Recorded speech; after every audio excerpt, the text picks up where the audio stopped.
যোৱা 5টা বছৰত ইনফ্ৰাষ্ট্ৰাকচাৰৰ দিশত আমাৰ ৰাজ্যত অভূতপূৰ্ব কাম হ'বলৈ সক্ষম হৈছে।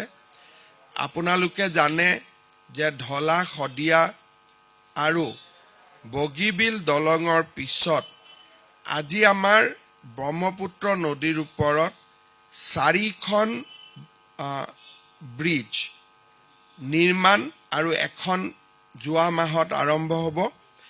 এইকেইখন হৈছে Jorhat Majuli bridge, Palashbari Suwalkuchi bridge, Guwahati north Guwahati bridge আৰু ভাৰতৰ আটাইতকৈ দীঘল দলং ধুবুৰী ফুলবাৰী। মই আপোনালোকক জনাবলৈ পাই আনন্দিত যে আমাৰ গুৱাহাটী উত্তৰ গুৱাহাটীৰ যিখন ব্ৰিজ, এই ব্ৰিজখন আমি ফেব্ৰুৱাৰী মাহত ৰাইজৰ কাৰণে মুকলি কৰি দিম। গুৱাহাটী শুৱালকুছি পলাশবাৰী ব্ৰিজেও প্ৰায় আৰু ধুবুৰী ফুলবাৰী ব্ৰিজ দুইখনে এটা নিশ্চিত গতিত আগবাঢ়িছে আৰু 2027 চনত এই দুইখন ব্ৰিজো কমপ্লিশ্যনৰ ফালে আগবাঢ়িব। আপোনালোকক আমি জনাবলৈ পাই ভাল পাইছোঁ যে গুৱাহাটী ৰিং ৰোড প্ৰজেক্ট আমাৰ আৰম্ভ হৈছে। তাতো নাৰেংগী কুৰুৱাৰ ওপৰত এখন দলং হ'ব।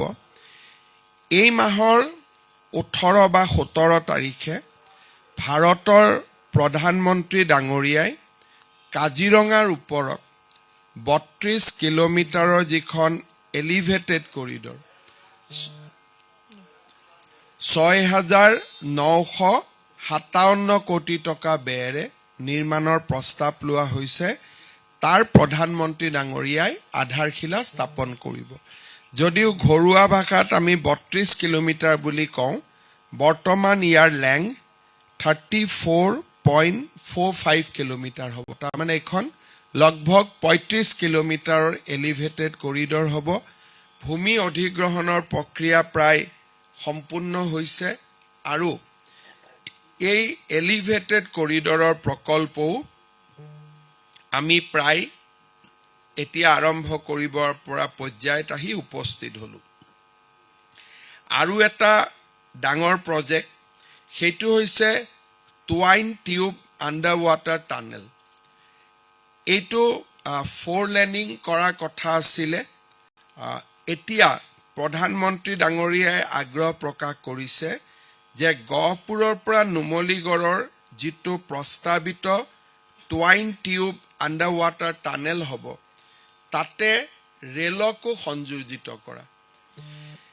ইয়াৰ এই সময়ছোৱাৰ ভিতৰতে প্ৰধানমন্ত্ৰী ডাঙৰীয়াই ফেব্ৰুৱাৰীত কোকৰাঝাৰ আৰু গেলেফুৰ মাজত প্ৰস্তাৱিত নতুন ৰেল লাইনৰো আধাৰশিলা স্থাপন কৰিব।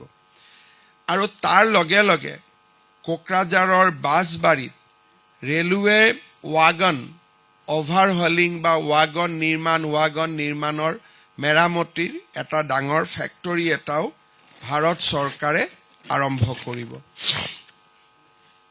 গহপুৰ আৰু নুমলীগড়ৰ টানেলটো হৈ যোৱাৰ লগে লগে এই দুইটা স্থানৰ মাজৰ 240 কিলোমিটাৰৰ ডিষ্টেঞ্চ 35 কিলোমিটাৰলৈ হ্ৰাস পাব। গুৱাহাটীত আৰু এটা নতুন ডাঙৰ প্ৰজেক্ট খুব কম দিনৰ ভিতৰতে আমি অনুমোদন পাম। সেইটো হৈছে গুৱাহাটী বিমানবন্দৰৰ পৰা জালুকবাৰীলৈ পোনে এলিভেটেড কৰিডৰ। মেডিকেল কলেজৰ পুৰণা বিল্ডিংটো কমপ্লিট ডিমলিজ হৈ 2200 কোটি টকাৰে তাত এটা সম্পূৰ্ণ আধুনিক হস্পিটাল এখন নিৰ্মাণ কৰা হ'ব।